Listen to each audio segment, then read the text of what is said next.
Alright guys, so I decided to put something on my channel, if only for the reason to keep it alive, thriving, which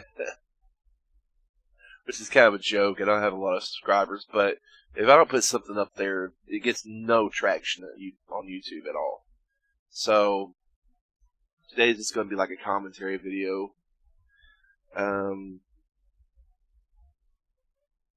Because I don't have any new games to play, and yeah, there's been games getting released. Infinite Warfare just came out a couple weeks ago, I think. Titanfall 2, which I've been talking about a shit ton. And if you guys haven't got that game yet, Black Friday's around the corner. You guys pick it up Black Friday, like $35, I think it was. So it's right around the corner. You guys can pick that up. I really recommend it. But hey, if you don't want to, if you're kind of on the fence, I totally understand. I just know that people's gonna get tired of me making Titanfall videos, and that's all I'm gonna make. So let's just talk about something. I've been the reason why I don't have a lot of games right now is because I work for a living and everything's got to be scheduled out. I'm not saying all this for you to feel sorry for me or anything, because I don't need a pity party. Just don't have a lot of money sometimes. Sometimes it's real tight around here. I work for a living. I pay bills. I got kids. I got a wife. Things that are responsibilities. So, but let's talk about something I've been wanting to talk about, for a little bit now. And that's consoles versus PC, man. Like, I know there's going to be people in the comment section that hate this video so much because it's going to seem like I'm being biased, and I'm really not. To me, gaming on anything is just gaming. If you own a PS4, you own an Xbox One, you own a PS4 Pro, Xbox 360, it doesn't matter. The fact that we're privileged all to have these systems that seem to do almost what a PC can do in terms of graphical performance is even a miracle, given that the market almost crashed in 1980, and Nintendo came along and saved us all. But people get so worked up about their fanboyism,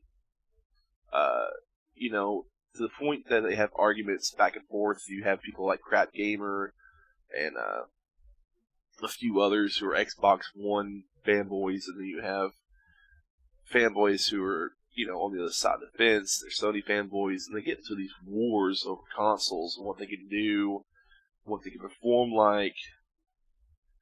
And in brutal honesty, none of them can perform as well as the top of the line PC. Now, that's not to say that you don't have PCs that consoles, don't outperform. Obviously, if you buy real cheap parts, you're going to get a real cheap PC, and the old adage is you get what you pay for. But if you can invest like maybe $300 or $400 into a gaming PC to start with, and then work your way up a little past that, the sky's the limit. I think I made an example video one time on this channel on how you could spend like $500 on a PC that could last you like 10 years, which is relatively a life cycle of the last generation anyway. Not this generation. This generation's doing something different in consoles. They're doing incremental upgrades, which I'm not really a big fan of.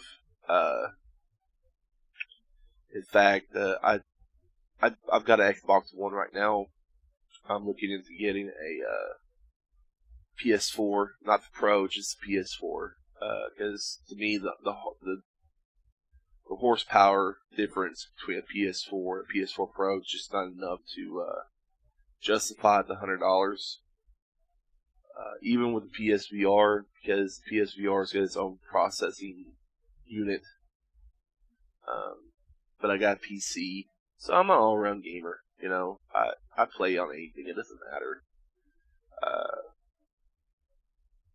But a lot of people have this misconception that PCs are somehow more expensive in terms of ownership, building them, and getting everything worked out right. And really, it's not. I mean, it's really not. If you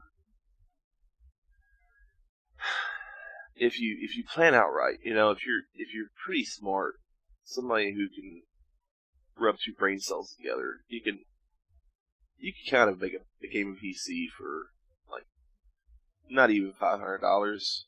If you buy it from somebody like iBuyPower or CyberPower USA, yeah, you're gonna pay out a little bit of money, because they assemble all that stuff and they mark it up, Whereas if you go out and buy the parts yourself, or you get a friend to help you, I've given advice to people on Facebook and stuff on what they should get in terms of PC equipment, what would be best in their budget, I suppose, to buy and get the best performance for money. But everybody that plays on console gets all worked up over these consoles, because it gets you worked up over the consoles. The guys at Sony and Microsoft, man, they don't hate each other. In fact, they probably go out for beers and bullshit with each other and everything, and they probably know about each other's console upgrades before they even happen. Who knows? These guys, they're not at each other's throats. They're competitive, but they're soft competitors. They're not like trying to undercut each other and stab each other in the back. And that's what a lot of people don't understand. What a lot of fanboys don't understand is that you're the ones that drive the console war. They've manipulated you over time to believe that their system is somehow better than the other one.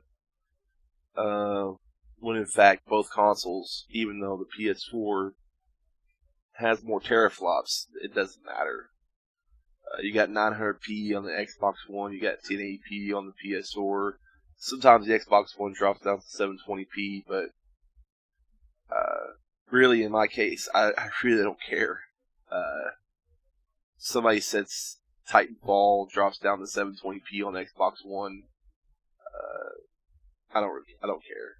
I don't pay attention enough to care. Especially if I'm in multiplayer, I'm not paying attention to textures and graphics. I'm paying attention to not getting killed.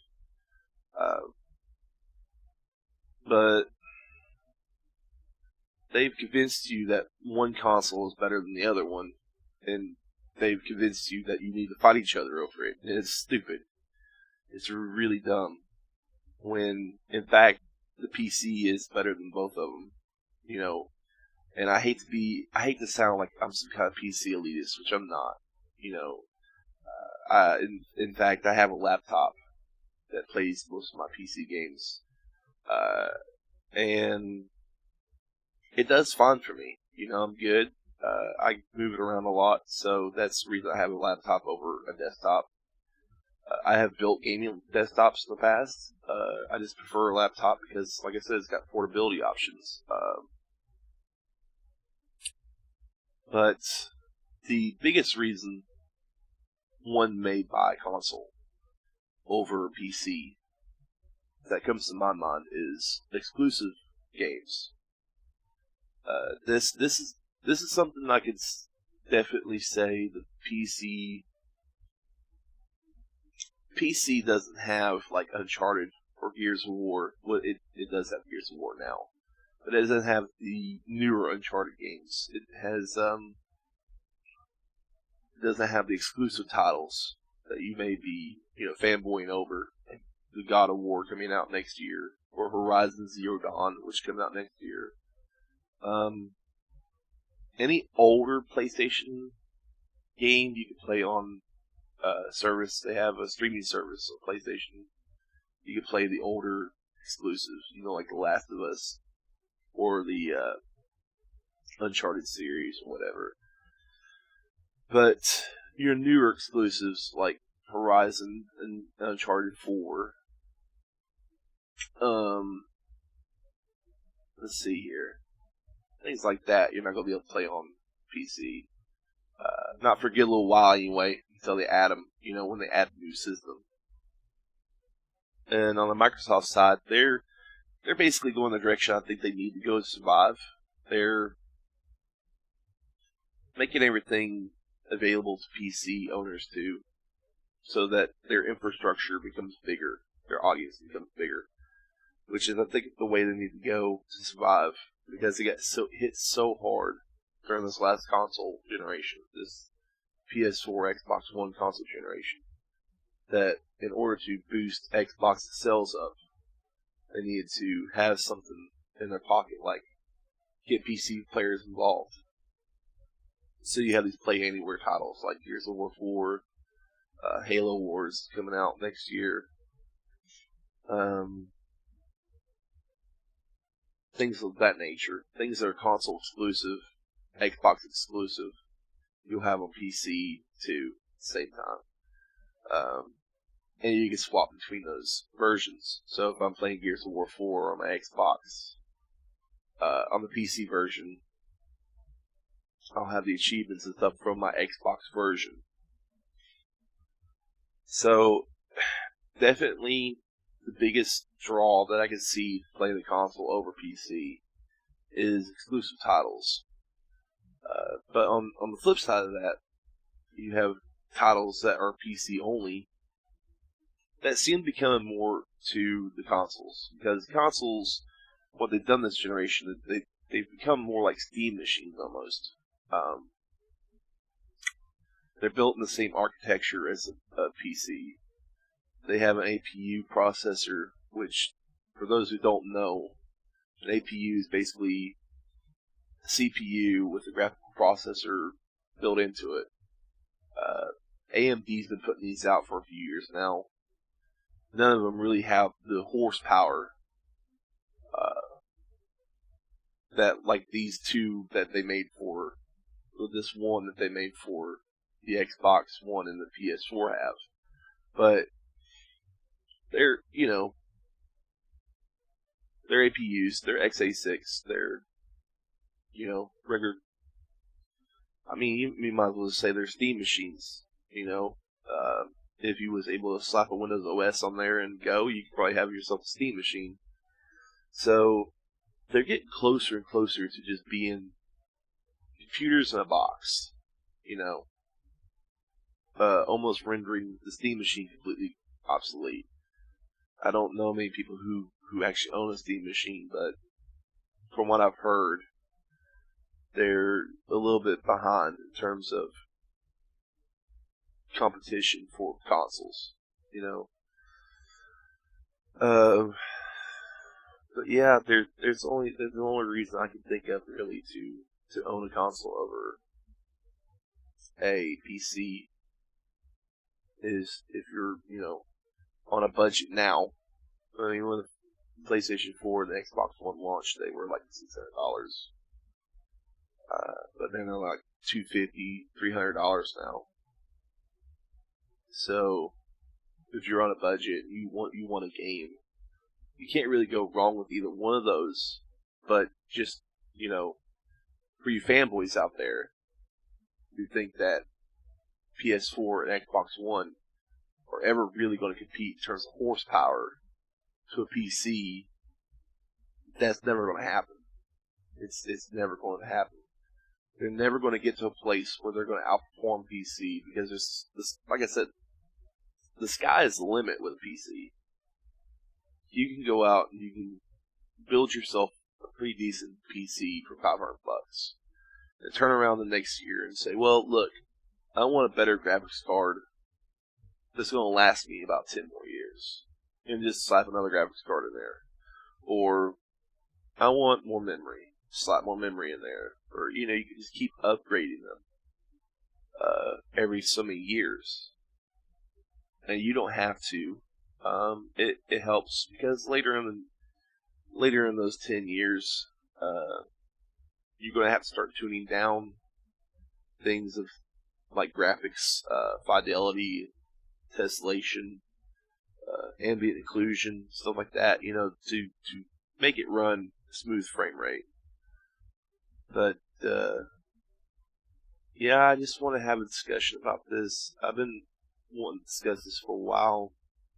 You guys can leave comments below.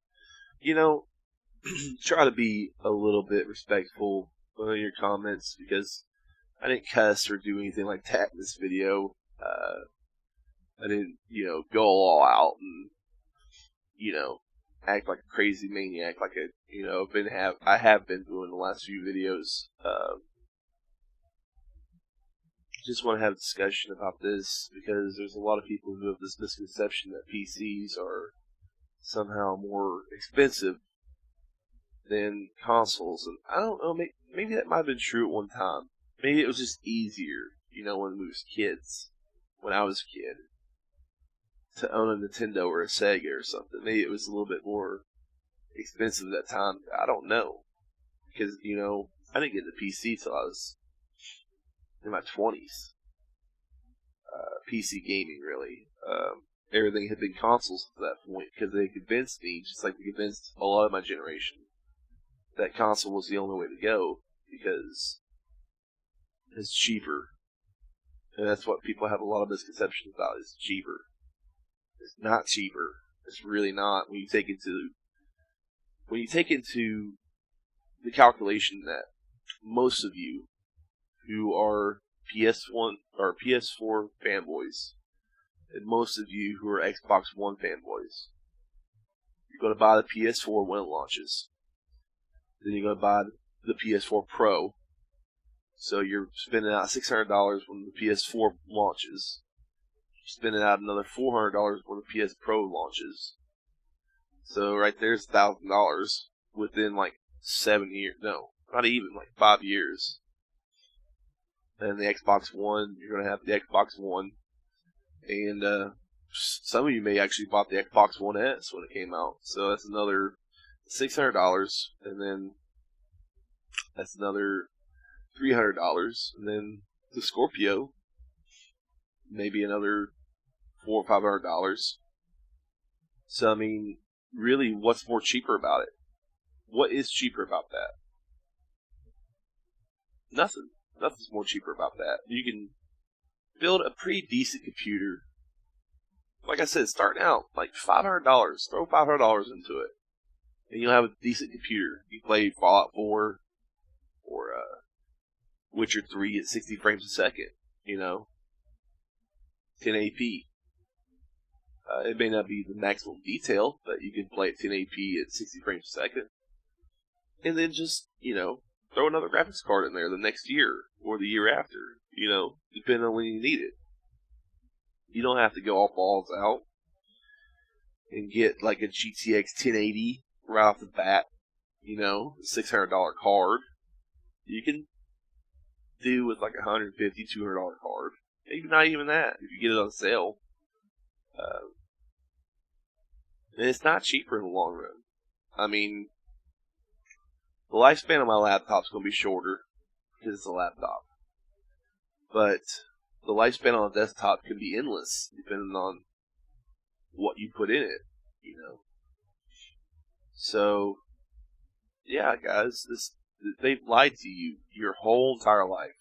They've lied and manipulated you into being at each other's throats when they're not really at each other's throats. They have lied and manipulated you your whole entire life into believing that PC, it can be outdone by console. They've lied and manipulated you. They've lied to you about how expensive PC costs. You've been lied to your whole entire life by these guys, and you keep falling for it. You keep arguing about it. When we're all trying to do the same thing, man. We're all trying to play games. It doesn't matter. It never really mattered. You can have the highest. You can have the most advanced computer, the most advanced console on the market, and if the games aren't there, then it's shit. Who cares? Sony and Microsoft seem to think that horsepower means sales, and it doesn't. When it's just games that sell consoles. I mean, Nintendo's a big example of that. Nintendo consoles are a generation behind every time, and with the exception of the Wii U, they've sold just as much, if not more, than the consoles that were during that generation. I'm sure this Nintendo Switch coming out is going to sell really well. I'm pretty sure with the library of games that Nintendo brings to the table, the exclusive that they bring to the table, they're not going to have a problem selling it. And that's what really matters, guys. It's not about horsepower. It's not about who can outdo each other. It's not about graphical fidelity. I mean, at the end of the day, it's all about games. And you fanboys need to stop, going at each other's throats. You need to stop, trying to pick apart PC for something it's not. You need to stop trying to beat PC gamers.